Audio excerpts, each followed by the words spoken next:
마태복음 5장 13절로 16절 교독하겠습니다. 너희는 세상의 소금이니 소금이 만일 그 맛을 잃으면 무엇으로 짜게 하려? 후에는 아무 쓸데없어 다만 밖에 버려져 사람에게 밟힐 뿐이니라. 너희는 세상의 빛이라. 산 위에 있는 동네가 숨겨지지 못할 것이요 사람이 등불을 켜서 말 아래에 두지 아니하고 등경 위에 두나니 이러므로 집안 모든 사람에게 비치느니라. 이같이 너희 빛이 사람 앞에 비치게 하여 그들로 너희 착한 행실을 보고 하늘에 계신 너희 아버지께 영광을 돌리게 하라. 아멘. 신분에 합당한 그리스도인의 삶, 빛이다라는 제목으로 함께 은혜를 나누겠습니다.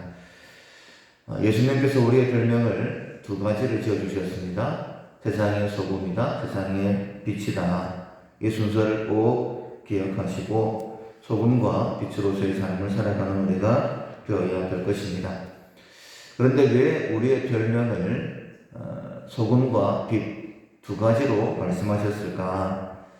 동전의 양면처럼 소금과 빛은 반드시 함께 있어야 된다라고 말씀하시는 뜻도 있을 것입니다. 예수님께서 십자가를 지시기 이 땅에 오셨습니다. 그런데 만약에 돌아가시기만 하고 부활하시지 못하셨다면 아무것도 아니죠. 우리는 구원을 받을 수가 없고 예수님의 희생은 감사한 것이지만은 의미 없는 희생으로 끝나게 됩니다. 반드시 부활하셔서 예수님의 죽음이 자신의 죄 때문이 아니라 우리의 죄를 대속하시기 위한 대속의 죽음이셨음을 증명하셔야 됩니다. 우리의 삶도 마찬가지입니다. 우리의 사명도 동일합니다. 희생과 섬김의 부분만 있으면 아무것도 아닙니다.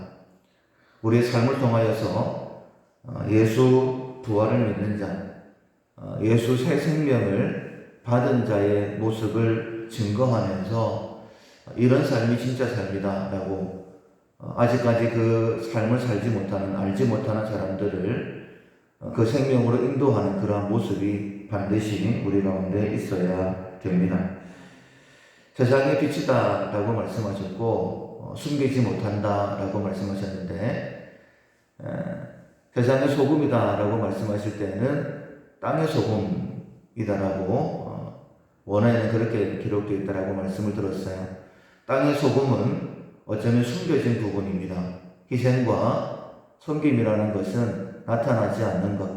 그러나 반대로 세상의 빛이다 라고 말씀하실 때는 코스모스라는 공중의 빛이다 라고 말씀하셨죠.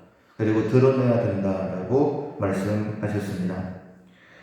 15절에 보면 사람이 등불을 켜서 말 아래에 두지 아니하고 등경 위에 두나니 이러므로 집안 모든 사람에게 비친다 라고 말씀하셨어요.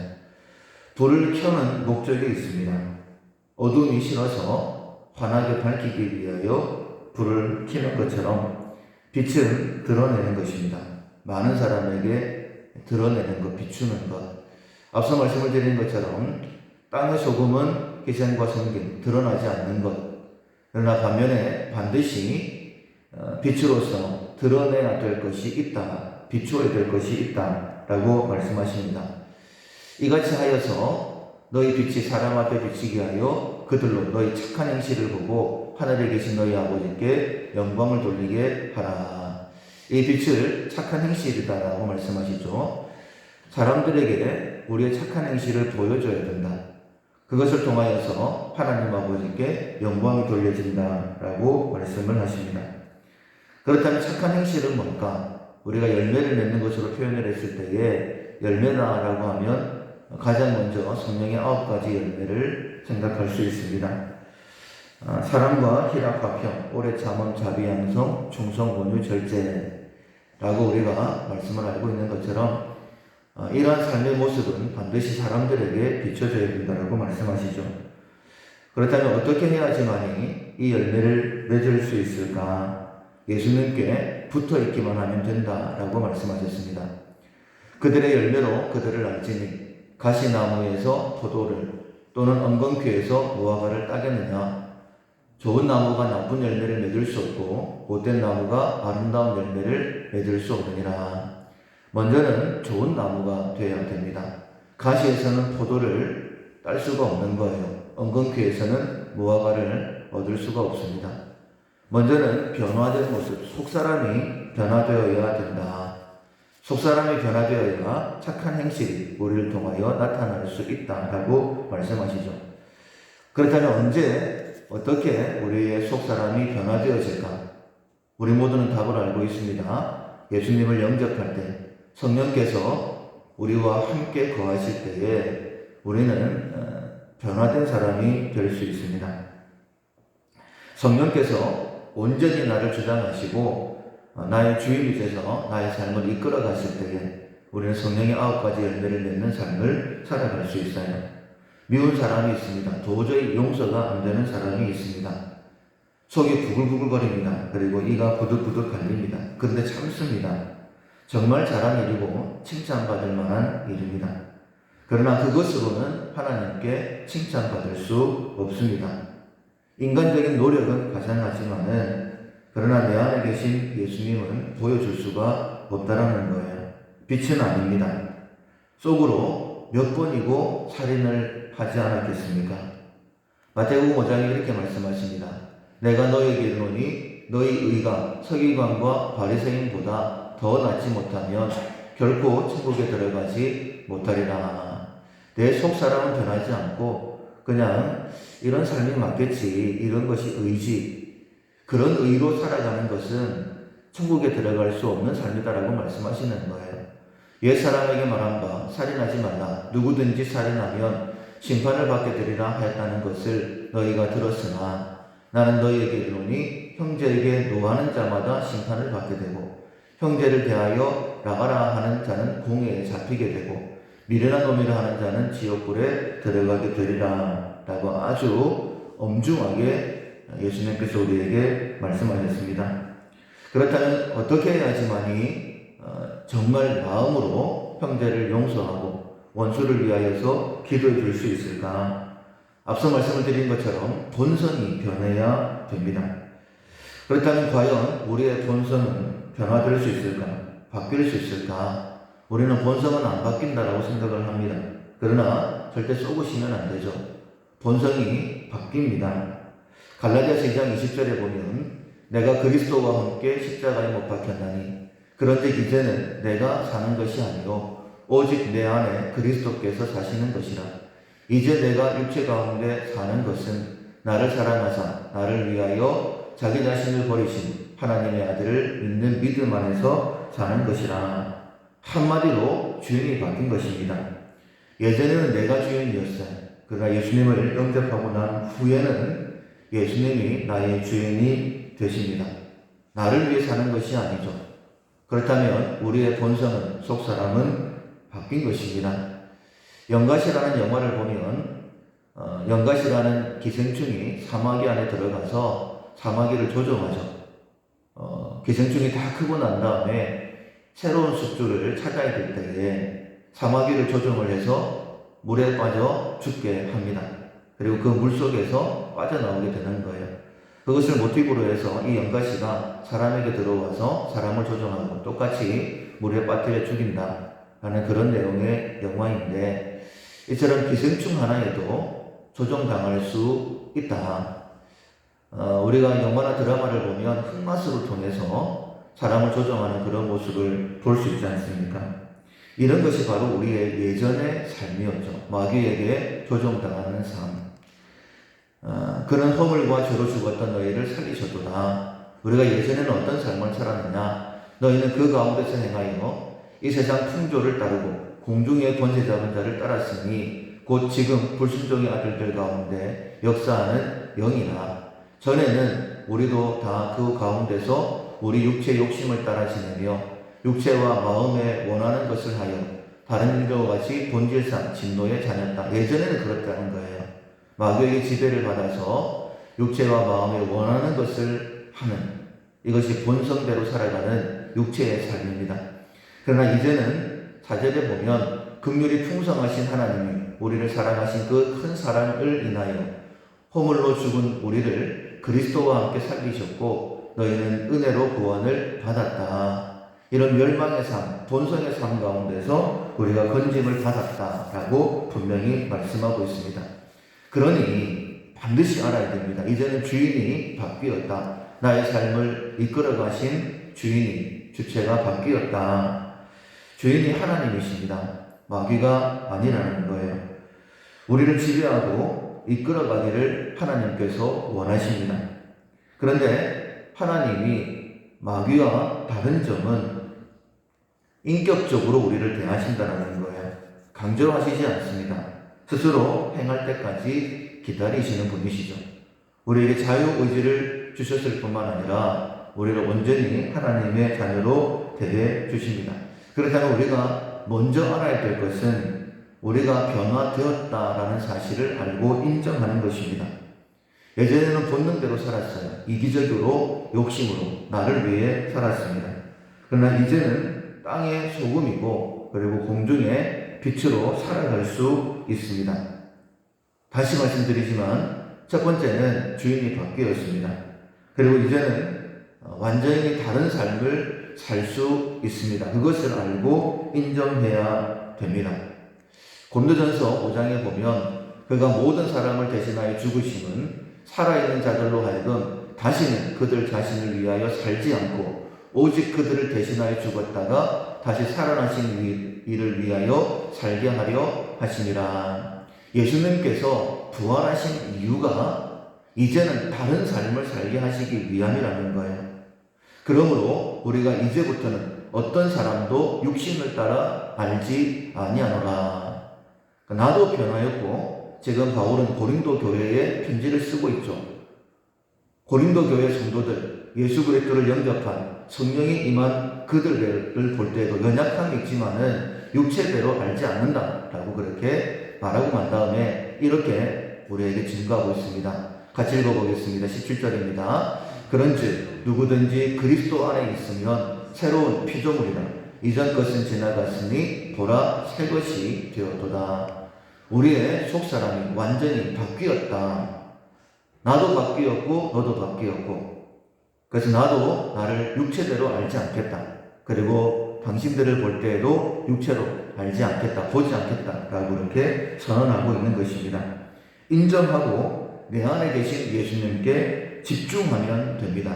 앞서 말씀을 읽었던 것처럼 나는 포도나무 연어에는 가지니 저가 내 안에 내가 저 안에 있으면 이 사람은 과실을 많이 맺나니 나를 떠나서는 너희가 아무것도 할 수 없음이니라. 성령의 9가지 열매, 우리가 세상 가운데 드러나야 될 빛으로서의 삶, 그것은 예수님께 붙어 있으면 저절로 맺혀지는 것이다. 한 가지 조건입니다. 예수님께 붙어 있는 것, 예수님을 내 마음에 모시고 살아가는 것. 과수원에 가보면 그리고 열매를 맺을 때에 밤늦게 조용히 귀를 기울이고 있으면 낑낑 거리는 소리가 들린다고 하잖아요. 왜냐하면 열매가 맺혀져야 되기 때문에. 그냥 농담으로 하는 말입니다. 그런 소리는 절대 들리지 않습니다. 그냥 저절로 맺히는 거예요. 가지가 나무에 붙어 있으면 열매는 저절로 맺혀집니다.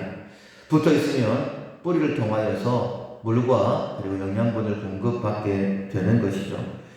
그렇다면 우리가 해야 될 일은 없을까? 예수님이 다 하신다고 하셨으니까 나는 할 일이 없겠네 라고 생각하시면 안 됩니다. 우리가 해야 될 일이 있다라고 말씀하시죠. 즉 가지가 나무에 붙어 있기 위한 그런 모습, 그것은 무엇이냐면 순종이다라고 말씀하십니다. 마태복음 7장 20절 이하에 이러므로 그들의 열매로 그들을 알리라. 나더러 주여 주여 하는 자마다 다 천국에 들어갈 것이 아니요 다만 하늘에 계신 내 아버지의 뜻대로 행하는 자라야 들어가리라 라고 말씀하십니다. 그러니까 좋은 나무가 좋은 열매를 맺죠. 근데 열매를 맺기 위하여 아버지 뜻대로 행해야 된다라고 말씀을 하십니다. 하나님께서 당신의 뜻을 분명히 우리에게 알려주십니다. 그리고 우리 안에 계신 성령께서 그 말씀을 가르치시고 생각나게 하신다라고 말씀하셨어요. 우리가 잘못된 길을 갈 때는 어떻게 하시느냐? 주께서 너희에게 환난의 떡과 고생의 물을 주시나. 우리가 잘못된 길을 가면 환난이나 고생을 당할 수도 있습니다. 그러나 밝히 말씀하시기를 네 스승은 다시 숨기지 아니하시리니 네 눈이 네 스승을 볼 것이며 너희가 오른쪽으로 치우치든지 왼쪽으로 치우치든지 네 뒤에서 말소리가 네 귀에 들려 이르기를 이것이 바른 길이니 너희는 이리로 가라 할 것이며 우리에게 스승을 주시고 스승을 통하여서 바른 길을 알게 하신다라고 말씀하십니다. 그래서 깨닫게 하실 때에 순종하시면 돼요. 첫 번째, 잘못했다라고 깨닫게 하시면 회개하시면 됩니다. 요한일서 1장 9절 말씀에 만일 우리가 우리 죄를 자백하면 그는 미쁘시고 의로우사 우리 죄를 사하시며 우리를 모든 불의에서 깨끗하게 하실 것이요. 너 이거 잘못했다 라고 깨닫게 하시면 인정을 하고 잘못했습니다 라고 구하면 우리의 죄를 용서하시고 우리를 모든 불의에서 깨끗하게 하신다라고 말씀하십니다. 그런데 말씀을 통하여 우리의 잘못을 깨닫게 하실 때에도 우리는 그것을 부정하려고 하죠. 나를 향한 말씀이다라고 인정하지 않으려고 합니다. 그러니 우리의 삶에서 선한 행실, 정말 하나님께서 원하시는 열매들이 맺혀지지를 못하고 있는 거예요. 무엇을 하라고 말씀하시면 그렇게 하시면 됩니다. 예수님께서 예수님을 믿는 유대인들을 사랑하시면서 이렇게 말씀을 주셨어요. 너희가 내 말에 거하면 참으로 내 제자가 되고 진리를 알지니 진리가 너희를 자유케 하리라. 말에 거하면 이라는 의미는 말씀대로 살면 이라는 그런 의미입니다. 말씀대로 살아야지만이 예수님의 제자가 됩니다. 진리가 무엇인지 알게 되어서 그 진리로 말미암아 자유케 된다라고 말씀하시는 거예요. 성경을 읽다가 마음에 감동이 오면 나에게 이런 삶을 살아라라고 말씀하시는구나 라고 인정하시면 됩니다. 설교 말씀을 듣다가 마음에 부딪힘이 오면 내가 이런 삶을 살지 못했지 라고 생각하시고 순종하시면 된다는 거예요. 로마서 12장부터는 복음의 삶이다라고 이렇게 우리가 알고 있는데 로마서 12장 9절 이하에 보면 굉장히 긴 말씀이지만 우리가 어떤 삶을 살아야 되는지에 대해서 구체적으로 말씀하고 있는데 제가 천천히 읽어드리겠습니다. 사랑에는 거짓이 없나니 악을 미워하고 선에 속하라. 형제를 사랑하여 서로 우애하고 존경하기를 서로 먼저 하며 부지런하여 게으르지 말고 열심을 품고 주를 섬기라. 소망 중에 즐거워하며 환난 중에 참으며 기도에 항상 힘쓰며 성도들의 쓸 것을 공급하며 손 대접하기를 힘쓰라. 너희를 박해하는 자를 축복하라. 축복하고 저주하지 말라. 즐거워하는 자들과 함께 즐거워하고 우는 자들과 함께 울라. 서로 마음을 같이하여 높은 데 마음을 두지 말고 도리어 낮은 데 청하며 스스로 지혜 있는 채 하지 말라. 아무에게도 악을 악으로 갚지 말고 모든 사람 앞에서 선한 일을 도모하라. 할 수 있거든 너희로서는 모든 사람과 더불어 화목하라. 내 사랑하는 자들아 너희가 친히 원수를 갚지 말고 하나님의 진노하심에 맡기라. 기록되었으되 원수 갚는 것이 내게 있으니 내가 갚으리라고 주께서 말씀하시니라. 네 원수가 줄이거든 먹이고 목마르거든 마시게 하라. 그리함으로 네가 숯불을 그 머리에 쌓아 놓으리라. 악에게 지지 말고 선으로 악을 이기라. 긴 말씀을 쭉 읽어드렸는데 아마 들으시는 가운데 마음에 부딪히는 것, 지금 나의 삶의 현실에서 내가 순종하지 못하고 있는 것들, 아니면 하나님께서 너 지금 마음이 이럴 테지만은 이렇게 하면 좋겠다라고 우리에게 주시는 말씀들이 있었을 것입니다. 그러면 하나님께서 이런 삶을 나에게 요구하고 계시는구나라고 순종하게 되어지면 나는 할 수가 없어요.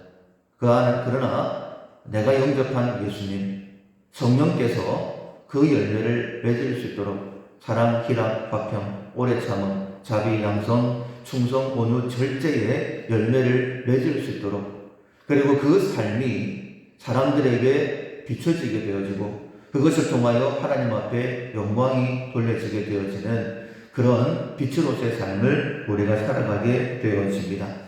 말씀을 믿겠습니다. 구원받은 성도는요, 이미 소금이고 이미 빛이다라고 예수님께서 말씀하십니다. 너희는 세상의 소금이니 라고 말씀하시죠. 너희는 세상의 빛이라 라고 말씀하시죠.